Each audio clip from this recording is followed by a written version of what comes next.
থেকে এই তৎপরতাই চলছে যে এদেশের খেলাফত দখল করতে হবে নির্বাচনের মাধ্যমে।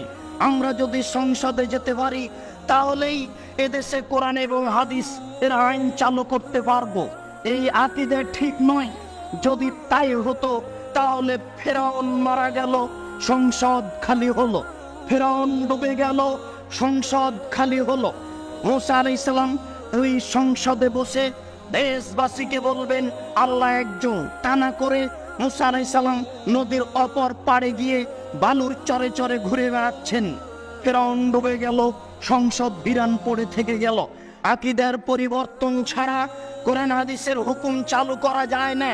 আদর্শের পরিবর্তন ছাড়া কোরআন হাদিসের হুকুম চালু করা যায় না। আমি একজন দায়িত্বশীল, আমাকে একজন হিন্দু ভোট দিয়েছে, আমি কি তার উপরে কোরআনের হুকুম চালু করতে পারবো? একেবারে নগ্ন মহিলা আমাকে ভোট দিয়েছে, আমি কি তাকে এখন বলতে পারি যে তুমি এই মুহূর্তে হেজাব পরিধান করো, পর্দা করতে হবে? এদেশের যারা সুদখোর ঘুষখোর, অফিস আদালত সুদে ঘুষে পরিপূর্ণ হয়ে আছে, আমি বললাম আজকেই তোমাকে এগুলি মানতে হবে, তাহলে কি তারা মেনে নিতে সক্ষম? জি না।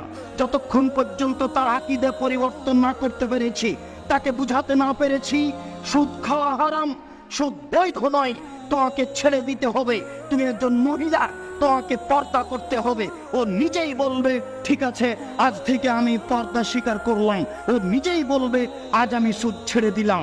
এইভাবে যখন মানুষ সবাই ছেড়ে দিবে তখন তার উপরে কোরআন হাদিস চালু করা যাবে। এটাই হচ্ছে ইমারত।